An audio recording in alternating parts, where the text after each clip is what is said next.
e principalmente aqueles e aquelas que assistem à sessão nesse momento. Denúncia gravíssima publicada por Breno Pires na revista Piauí em relação aos escândalos das emendas parlamentares.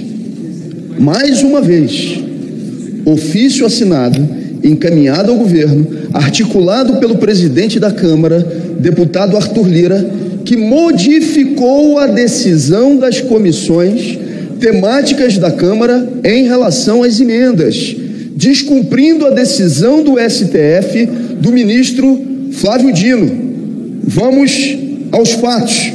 Abre aspas, está nesse ofício, assinado por um conjunto de líderes. Por meio deste, ratificamos as indicações que foram previamente encaminhadas aos ministérios pelas comissões dessa casa. É uma informação falsa. Bom dia, senhoras e senhores. Hoje é 1º de fevereiro de 2025. São 10 horas e 30 minutos. Minha amiga, meu amigo, o atual presidente da Câmara dos Deputados, Arthur Lira, sai hoje do cargo. Agora ele terá que responder à Polícia Federal e ao STF por ter facilitado fraudes do Centrão no orçamento, que somam mais de 168 bilhões de reais. Nos últimos 4 anos, Lira foi o condutor dos interesses do Centrão, o amorfo bloco de partidos que dita os rumos da Câmara. Seu maior legado será deixar com o parlamento o controle de 16,8% das emendas ao orçamento da República. Há uma década, essa proporção era de 4%, ou seja, quadruplicou. Além disso, a Lei de Diretrizes Orçamentárias para 2025 deve impedir que o governo bloqueie os recursos das emendas impositivas, mesmo quando precisar segurar gastos. A farra das emendas esbarra nos inquéritos iniciados pelo STF. Por exemplo, o recebimento de propina de quase 1,5 bilhão de reais que teriam sido pagos pela construtora Queiroz Galvão do tempo da Lava Jato, que foi engavetado pelo STF porque o Lira era presidente da Câmara dos Deputados, o que agora ele não é mais. Antes de prosseguir, eu quero pedir a você que acompanha o blog da Cidadania, que se inscreva no canal, deixe seu like e compartilhe este vídeo. Minha amiga, meu amigo, eu também quero lhe pedir que considere fazer uma doação para o canal nessa chave Pix que você vê na tela. Quem acompanha o blog da Cidadania sabe que nós não temos o costume de pedir recursos, a gente vive da publicidade, mas é preciso fazer um investimento porque o canal está crescendo e a gente quer comprar equipamentos novos e estruturar mais para que sobre tempo para fazer um conteúdo ainda melhor para você. Se for do seu entendimento, por favor, ajude-nos. E vamos em frente. O Congresso elege hoje os chefes das duas casas, da Câmara e do Senado, e que decidirão o que o governo Lula terá para mostrar em 2026. A grande luta do governo que impede uma decolagem da sua popularidade hoje é que a partir de 2015, o Eduardo Cunha, que provocou o impeachment de Dilma Rousseff, era como presidente da Câmara, ele conseguiu naquele ano tornar as emendas parlamentares impositivas, ou seja, antigamente o governo conversava com a oposição, negociavam para facilitar o fluxo da aprovação dos projetos do governo no Congresso. O Eduardo Cunha acabou com isso. Hoje, o governo não tem mais com o que negociar, porque ele é obrigado a dar as emendas e o Congresso não tem que fazer nada para isso. E agora, realmente, se é um Congresso de direita, muito mais de oposição como esse, o governo fica vendido nessa história. Muito bem, o fato é que esses dois que estão assumindo prometem uma relação menos traiçoeira do que a de Lira. Você já vai entender.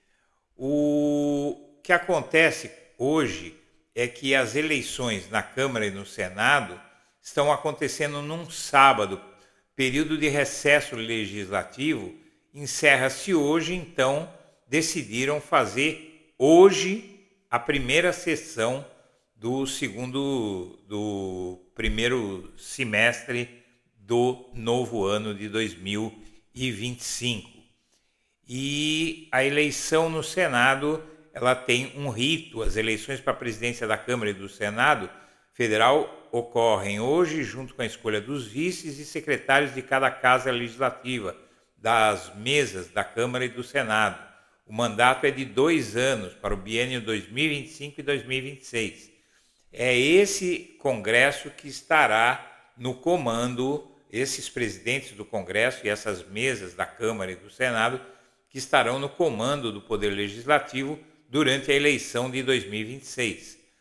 No Senado, a eleição é composta, a mesa do Senado é composta por 7 senadores titulares. São um presidente, 2 vice-presidentes, 4 secretários, cada um desses com seus respectivos suplentes. Eles são responsáveis pela direção dos trabalhos legislativos. E o presidente é o primeiro a ser escolhido, né? E com certeza no Senado vai ser aprovado Davi Alcolumbre, que é o consenso no Senado. As candidaturas podem ser retiradas até hoje, mas não deve acontecer. A mesa, já na Câmara, a mesa diretora tem 7 titulares, é composta por presidente, 2 vice-presidentes, 4 secretários, mais os suplentes e o presidente. Primeiro eles definem os blocos parlamentares, depois o presidente. Muito bem. O Lira, porém, que está de saída do seu mandato, começou a atacar o Lula. Você veja que é um sujeito que sempre foi um grande problema, atrapalhou muito o governo, não é? Ele realmente era um bolsonarista, vestiu uma carapuça de isento, na verdade uma capa, de isento, durante os 2 primeiros anos do Lula, mas sempre foi um bolsonarista. Na véspera de deixar o trono, ele concedeu entrevistas ao Globo e ressuscitou um cadáver político. Diz que hoje temos Lula e Bolsonaro como únicos candidatos da esquerda e da direita, e ele acha que o Lula chega à segunda metade do mandato fraco, muito fraco, fraquíssimo, e não aguentou um tapa do Nicolas, no caso do Pix, etc., e aconselhou Lula a realizar a reforma da estrutura ministerial e puxando a sardinha para o Centrão. Porém, os deputados de direita têm dúvidas sobre o Hugo Mota. Ele deve se eleger presidente da Câmara neste sábado e atual líder do Republicanos, o Hugo Mota, é o franco favorito para ser eleito neste sábado. E segundo caciques da Câmara, um dos principais motivos para as dúvidas em relação à gestão de Mota é o estilo mais reservado do deputado.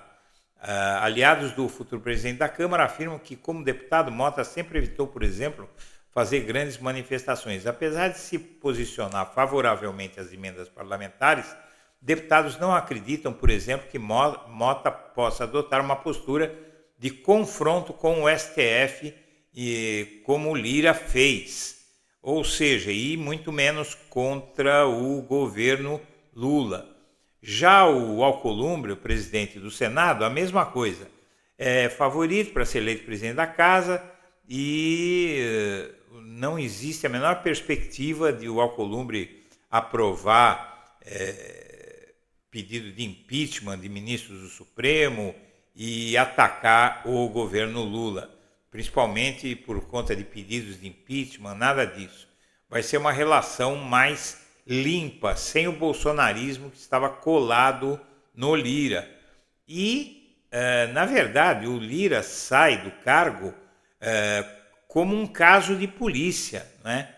O Flávio Dino mandou a Polícia Federal investigar a manobra dele para sequestrar a distribuição de emendas, e agora o Lira está na mira. Há muita coisa contra ele que ficou engavetada no STF esses anos todos, esses 4 anos, né? Porque ele ficou também 2 anos com o Bolsonaro e 2 anos com o Lula.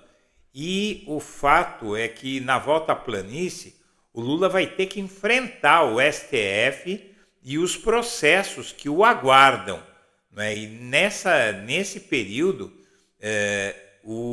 ele vive seus últimos dias no comando de votações de projetos fundamentais para a economia. Curiosamente, estabeleceu um calendário para análise do pacote fiscal do Lula, não assumiu qualquer compromisso, chantageou o Lula, tentou enganar o Flávio Dino, e agora ele não tem mais a proteção do cargo de presidente da Câmara, e o STF vai para cima dele junto com a Polícia Federal. Tem muita coisa envolvendo o Lira, né? O STF engavetou faz algum tempo, um par de anos aí, denúncia contra o Arthur Lira por suspeita de corrupção, que agora não tem por que mais ficar engavetado. Tem outros casos aí, compra de kit de robótica para escolas de Alagoas, que não tem nem teto, e ele comprou uma fortuna, milhões, em kits de robótica para essas escolas pobres. Não é? Muito escândalo, e agora o Congresso entra numa nova fase, não que sejam os progressistas, os novos presidentes, mas eles parecem claramente ser bem mais cuidadosos do que foi o Arthur Lira, que era um bolsonarista disfarçado. Senhoras e senhores, eu agradeço a atenção e deixo meu abraço para todo mundo.